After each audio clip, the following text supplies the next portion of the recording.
we're back. So in today's video, we got to pull the trans on this truck. Let me unlock it here. And so we got to pull a drive line out of this trans T-case and pretty much the cross member probably also. But we're putting new trans in this sucker, so it's gonna be a good trans. Let's see if we can get the sucker fired up. It hasn't been started in a week, and it's been low 40s each night, and the battery is dead because the alternator doesn't like to charge, because the auto parts store gave me the wrong alternator that I asked for. Yeah, it ain't starting. Alright, what we're gonna do is roll start this sucker. Well, I missed that, but just roll started it. Charging now. Excellent cool oil pressure. Man, I forgot how much torque this thing has. Oh, there's a leaf in here.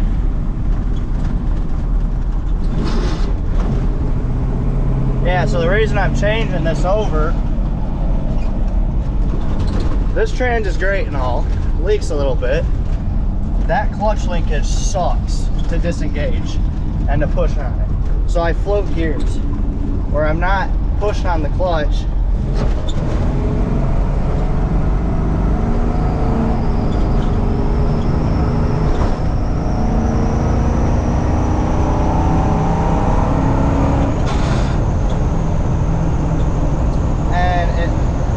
Perfectly fine, but it was howling the other day going to work, so I parked it, and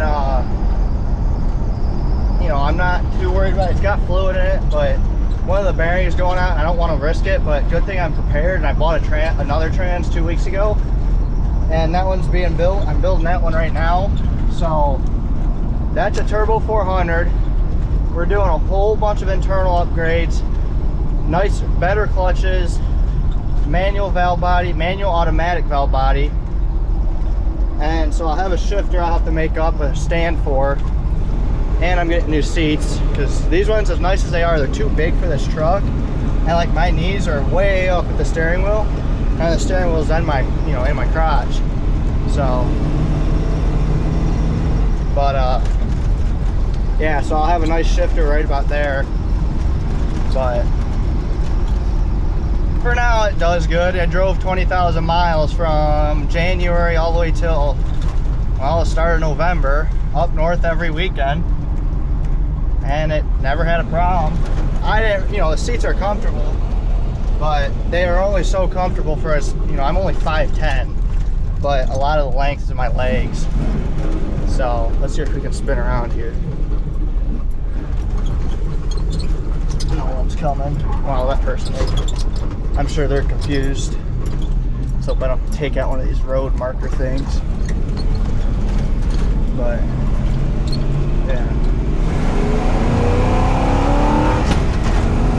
Yeah, slipped the clutch that whole time. That linkage ain't holding how it should.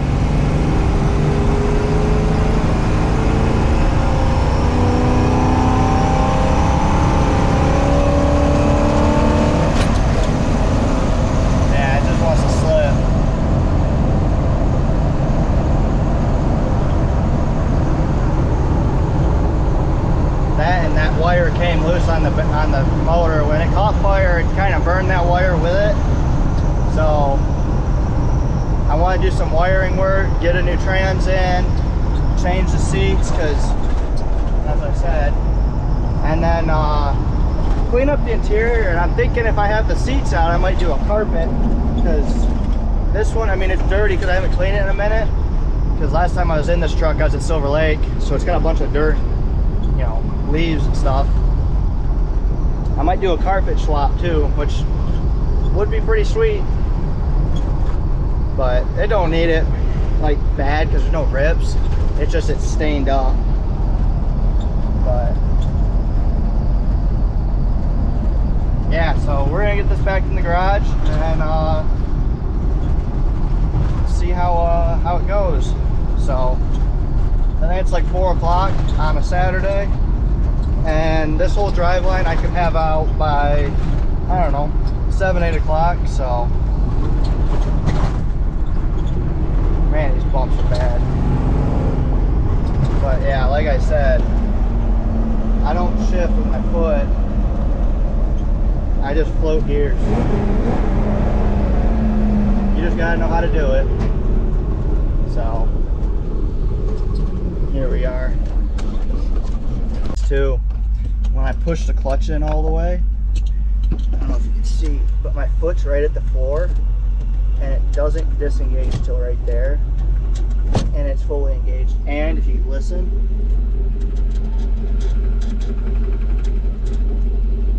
throw-up bearing starting to make some noise. So it's always done that, but it's just really starting to get louder in the last couple months. But yeah, so oh well, it's getting changed for a reason.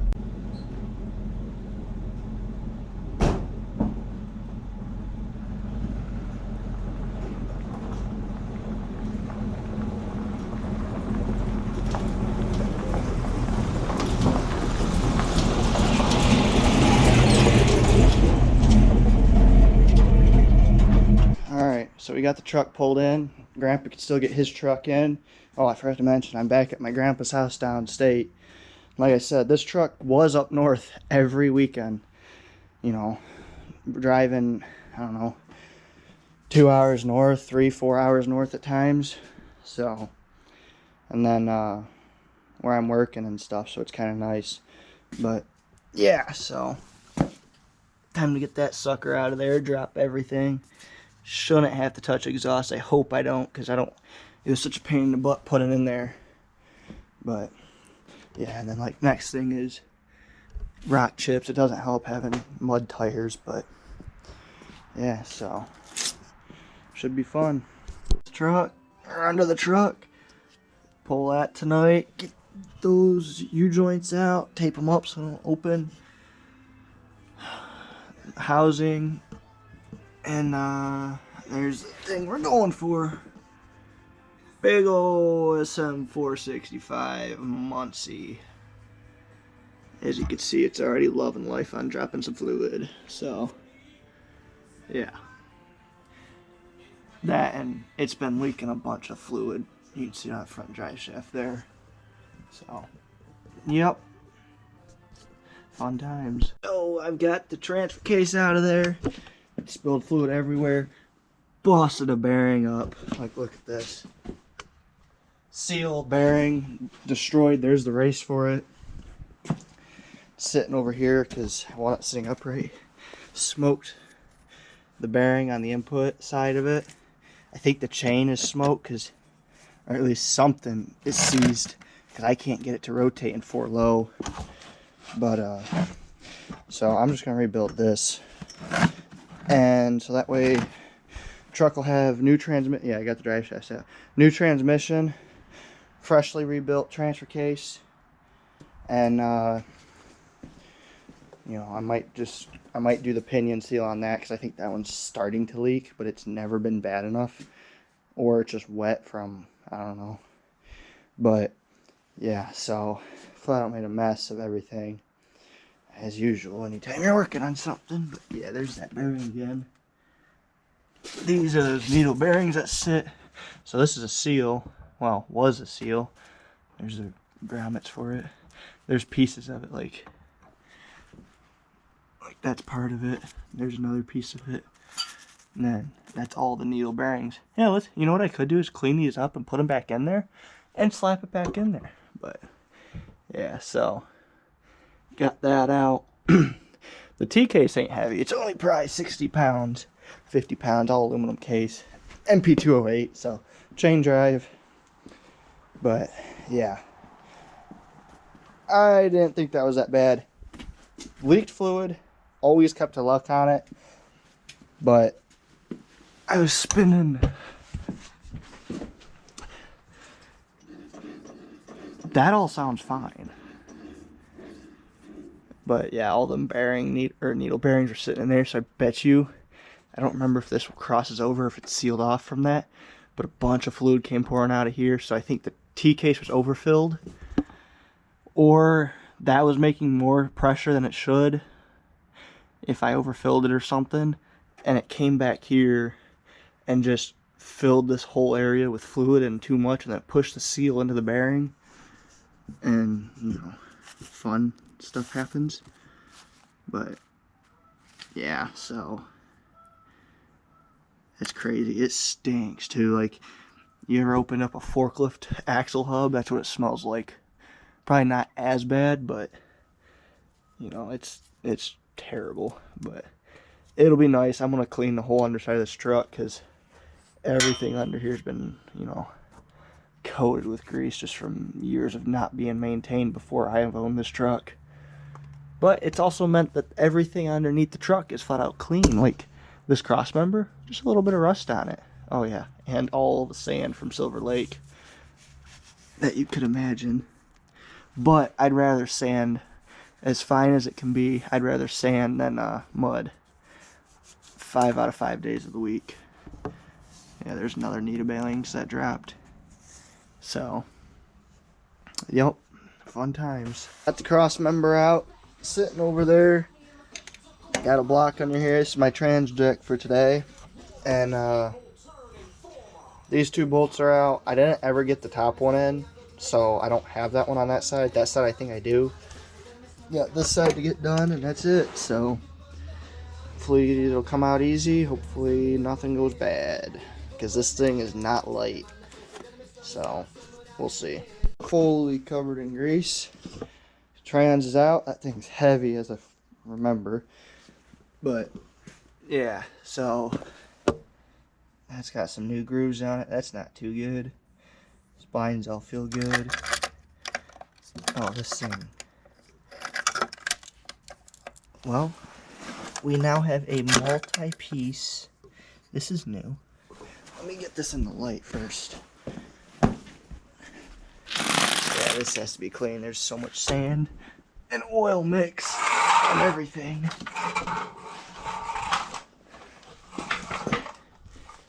Yeah, there's metal shavings in that. That's where that bearing went out. Let's see, what do we got going in this corner? Oh, come here. Yeah, so this is how it's supposed to be. You know, it's supposed to sit there and slide. Yeah, I don't think that throwout bearing's really good to use anymore. I probably could get some more life out of it. Good night of living.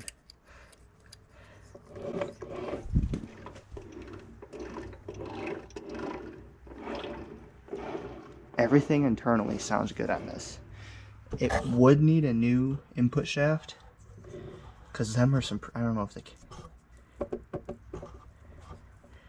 Well, you know, maybe not everything's perfect. There's some weird markings on this. But, yeah, let me take this out. Grommets just coming right apart.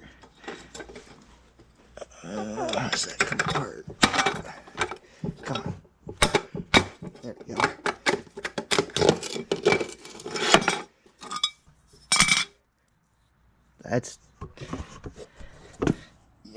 That's definitely wore. So I guess we're not getting that off.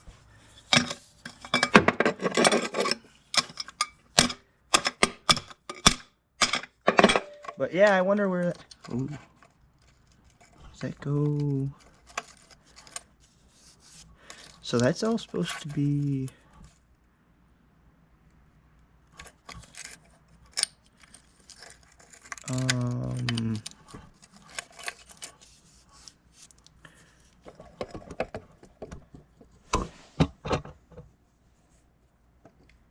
yeah, so that's got a lot of play in it.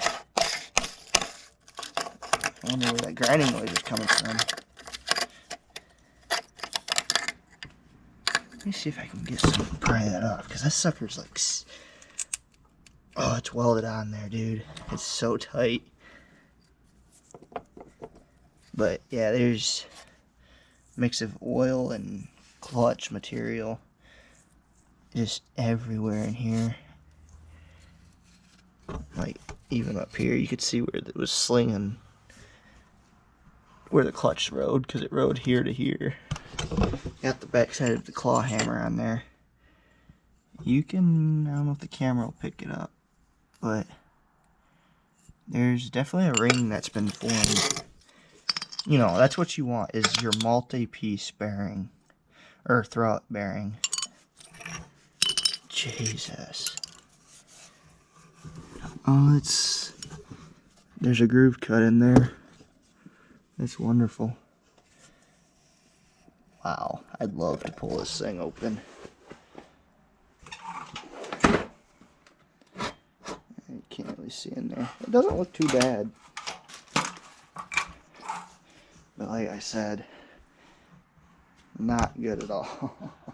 I'm glad I would have liked to kept this Muncie in here if the linkage wasn't bad, because I could have done like hydraulic system on this truck, just a slight one or something, like whether it lifts up a little, like 2 inches or whatever, would have been pretty cool, you know, to run a PTO off that, because you can run PTOs on that Muncie. But yeah, this was all full of sand. Anyone wants some Silver Lake sand, I get, you know, the truck clearly grabbed enough for everyone. But that's what happens when you're going through sugar sand over dunes and having a good time, as they say. So yeah, that's pretty much it for now. I'm gonna take like the cross member, the bushings, bolts, underside of the truck, and just wash them, scrub them with a brush, scrub the frame rails. The frame rails aren't too bad. They're just full of, like, when I went to Bundy Hill, caked in mud, tried chipping out most of what I could, but with the trans in there, it's kind of hard to get like something in there, like a wedge or something in there. Kind of think of it. And then going to Silver Lake for a couple of years, throwing sand. These tires, you know, I run, what do I run it? 6 and 4, and you know, when they're just that much lower and throwing sand everywhere, you know, it's just throwing it all under there, especially hard corners or whatnot.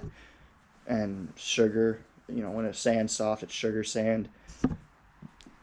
Just throws it up under everything. That's why, like, top of this has got a good layer, not a lot, but a good layer of it and stuff. So, but yeah, you could see there's some sitting on the diff right there. There's some, I think, on that pig. But yeah, like that cross member's caked. The T case wasn't too bad. The top of it had some sand in it, but yeah, so overall not bad. Just kind of sucks this happened, but you gotta figure it's an 83 and this has never been torn apart except for the one time I did the clutch on it. So it's, what do you expect? But yeah, like I said, there's I'm doing a Turbo 400 pairing to that 208. I'm going to rebuild that. And we're doing full manual valve body forward shifting. We're going to run most of the time automatic. And then when I want to, like, grab each gear independently and when I want it to, throw a different governor in, different set of weights also on it, and I'll be able to shift gears when I tell it to. So, like, normally, you know, I'll have it set up for just driving on the highway. Like, I put it in drive. It'll shift when it wants to, when I set it to. And then when I go up to, like, Silver Lake and I'm like, okay, I want it to only stay in this gear, and I'll tell it when to go to the next one. That's when I'm going to put, you know, 4 bolts, pull the governor case or cap off, you know, pull the governor out, put the new one in, or the other one in, and then I got a full manual valve body instead of like a half manual, half auto. And so that'll be a lot nicer than that, and a lot more durable. You know, that thing, there's this guy I met up in Alpena. He when I was over there for the fairgrounds. They were doing tractor pulls, and he had a stock SM465 on a stock 208 transfer case with a 572 big block that he built to make, I think he said 1,200 horse. And, you know, that was on a 950 carb, and the class he was running for pulling was only for, I think, 750 or 800 CFM carb, and he was only probably pushing 800 or 900 horse, he said, and that was, you know, put in second gear and it'd take off, no problem, stuff. So, but yeah, so she's out for now. I'm gonna probably end this here, just because I don't have the other trans built and I'm not putting in yet. But in the next week or so, finish that up, get that over here, paint the cross member, like I said, clean up everything, and yeah, hopefully have none of that. I'm going to take the clutch pedal out, all the linkage that I can, you know, or whatever's not in the way that I can't get off, I'm just going to leave. But yeah, so it's been needed too. So just because trying to push the clutch down, you shouldn't have to go all the way to the floor, and my leg was like fully extended all the time. And driving through, I've done so much city traffic, like through Kalamazoo, Grand Rapids, Petoskey. It's just, you can't drive this thing. I mean, I've done it for 5 years now, but like I said, when I just take off at a stop sign or a stoplight, I just float gears, no problem. Trans will do it, no problem. It doesn't care. And but yeah, so there's that.